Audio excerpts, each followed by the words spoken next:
problem with mode is it depends on your groupings, because it technically is every single individual.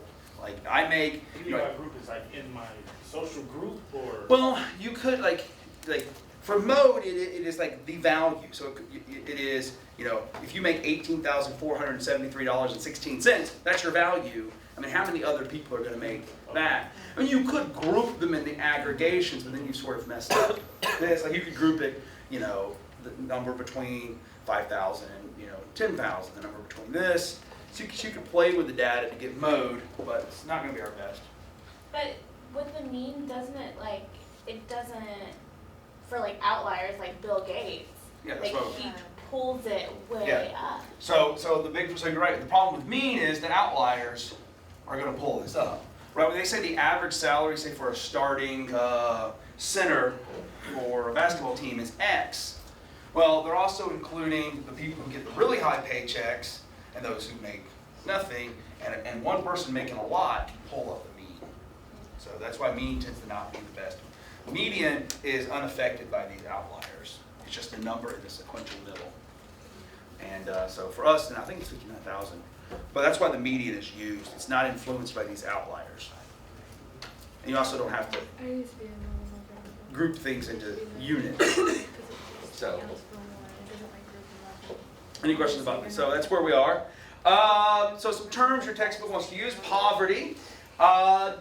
A situation in which people have great hardship meeting the basic needs for food, shelter, and clothing. I realize we're going to define what the U.S. defines as poverty here in a second, but just to put some terminology, and apparently your textbook also wants to include pictures to drive the point home.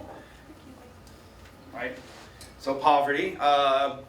Absolute poverty, a situation in which people lack resources to satisfy the basic needs that we feel, and that's sort of a little clause that you got to throw in there, that we feel no person should be without.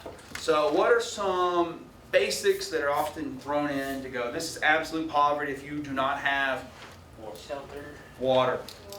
I'm telling you, water's going to be a huge issue. running water, You know, clean running water. I mean, I'm always amazed that we have like one of the best filtration systems in the world in America. Not the best, but we have one of the best, and then people still buy bottled water. I'm sure people in other countries drinking their mud-filled pools are going, really? Seriously? That's not good enough? They do, though. They'll just, you know. Have you seen the documentary called Dark Days? Mm-mm. I just finished watching it yesterday, and it's about these homeless people who moved underground in New York, and like there's like an underground city, and they built houses and had fresh water and had power that they were taking from the subway station. It's really cool, and then they all kicked them out and got new houses and stuff. But it's really cool. Dark Days. Dark Days, okay. Netflix. Watch it. Not yet. I'll Netflix it. No, you know, I love a good documentary. So what else? Your textbook also uses access to toilets. Like, is that really one of the... Well, sanitation, Yeah. and for the clean water, therefore you need to have a specific area for sanitation. Right. What's really weird, if you ever get a chance to read the history of cities, I mean, they used to just put the sewage straight into the drinking water. They used to throw it out on top of people's heads. Yeah.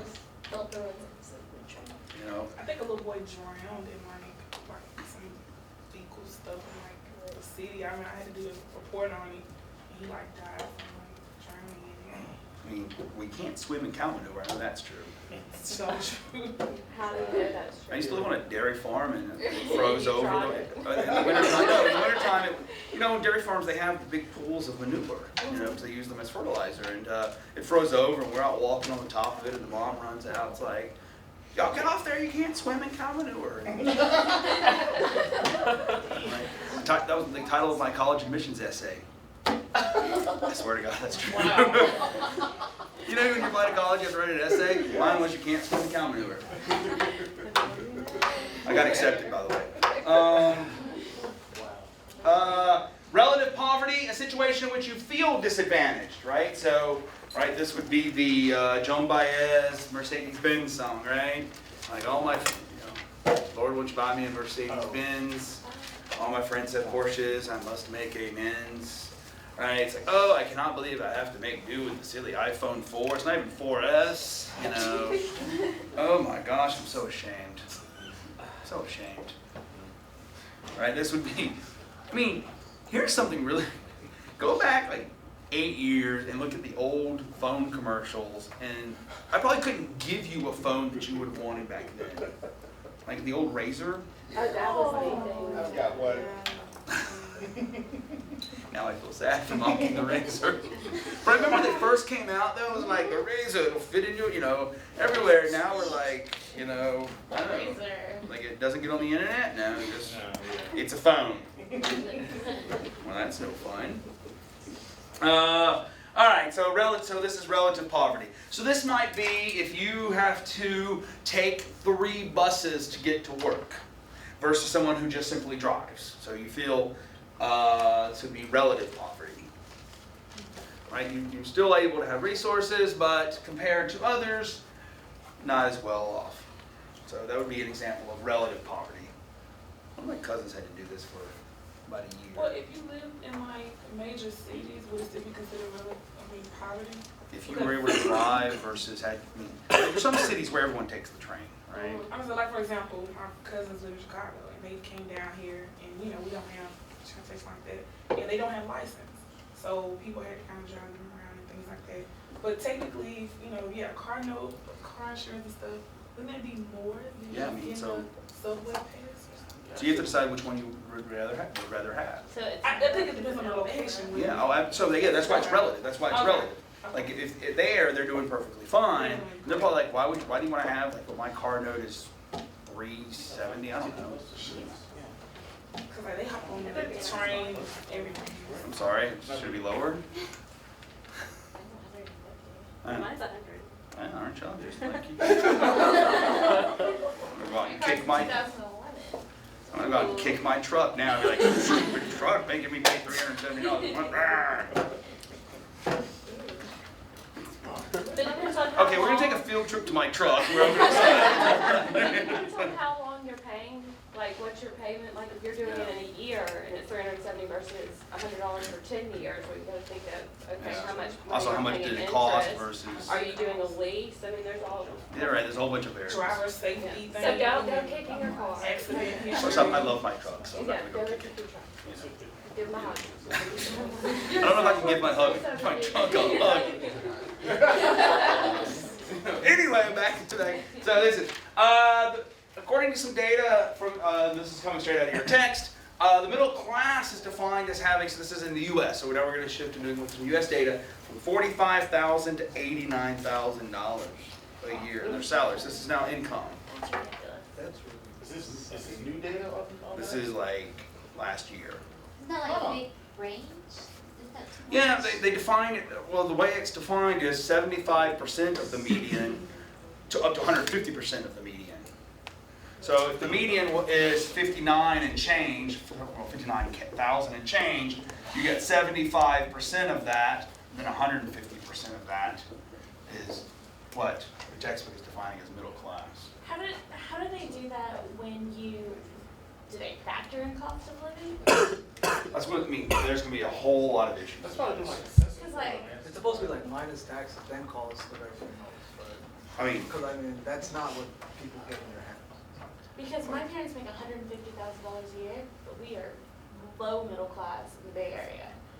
okay, most That's of what I'm these, saying, like. you were giving some- very good reasons to go, oh, you know, that's gonna be a factor that matters, right? Yeah. Cost of living is gonna be one of these factors that matter.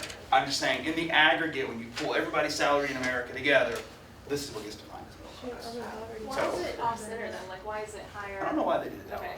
Like, that perplexed me too. I was like, that seems sort of suspicious. Like, it makes me think someone was playing with some data to get it to work out, right? But you're right, the cost of living is gonna be issues, taxes are gonna be issues, all of these. What? They have kids that are in college or it's an issue. I mean, but we have to give a number to go, Yeah, that's true. are these people middle class or not? Are these people rich? Or what we're gonna look at today is, are these people poor? We have to give a number. So here's a good question. Who thinks it costs more to be middle class? Those who are below this number or I don't know why, I was really excited about 89,000, you know? I'm almost there. Who do you think it costs more to be middle class? Those who make less than 45 or those who make more than 90? Who do you think? So people's perception of what it takes to be middle class. Who do you think? Yeah. Well, in the aggregate, who thinks it costs more money to be middle class? Those who make less A, or those who make more than this range? This is a good question though, because it gets to the relative wealth issue. Let's go 3, 2, 1. 2 people have showed up. Awesome. Yeah, less. It's a sort of. I'm sorry. That is not correct. Those who make more think it takes more money to be middle class, and it's easy to see why this happens. All right. So I start making $90,000 a year. Follow me. So think about your life now. Right? So before, when I was in grad school, eating out, even at Arby's, was like a treat. Oh, I would talk about it for weeks. Like, I got to go to Arby's. Now, guess what's a part of my regular, everyday, humdrum schedule? Going to Arby's. So that becomes a part of my schedule. When I was in college, I had a horrible car. It didn't cost $300 a month, I'll tell you that much. Right? It may have cost $300 for the car. Right? But now I have a truck that I love, and I'll go try and hug it later. So what's happened to my standard of living, the things that I've come to accept as standard? It's gone up. So now when you say, could I go back to that low level, right? Could I go back to where I didn't have cable, no TiVo, no iPhone, no truck? I'm not taking vacations. That sounds horrible. Vacations once a month. Can I go back to that? No. Right? So the people who make more than this have grown accustomed to a style of living that they think, oh, we couldn't go back to this anymore. Well, because you were asking who do you think makes more? No. Who do you think thinks it takes more to be middle class? Those who are below the number. I'll change my answer. I'm not grading you on correctness. I know, but I didn't. Yeah, I'm like, what? No, because think about it. It's like if you're below this, you're like, man, if I just made 5,000 more a year, that's massive. But what happens? There's a famous story about the philosopher Diderot, and it's called Diderot's Jacket, where one of his friends, Diderot was apparently very, very poor, and one of his friends gave him this really nice jacket, and so Diderot is sitting at his table of rough-hewn wood, is like, well, this jacket's too nice for this table, so I got to buy a new table. Well, this chair, this table is too nice for this chair, so I got to buy a new chair, and it's called the upward creep of desire. And so this makes perfect sense that these people think it takes a lot of money to be middle class. That's this movie called The Joneses.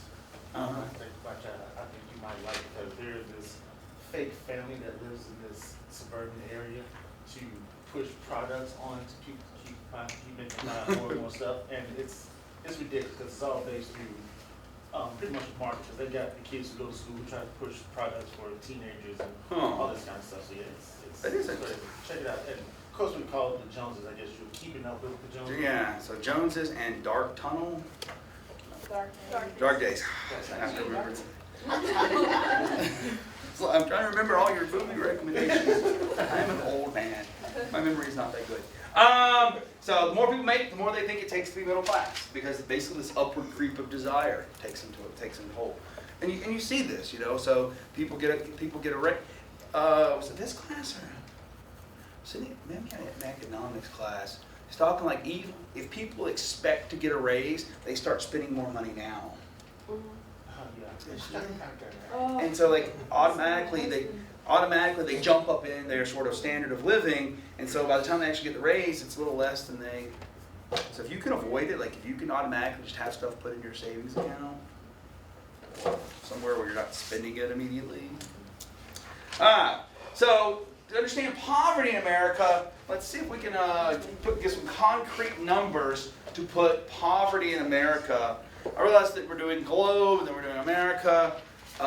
Your textbook does a really good job giving some global issues. So I want to look at how the poverty line is defined in America. Anyone know how it's defined?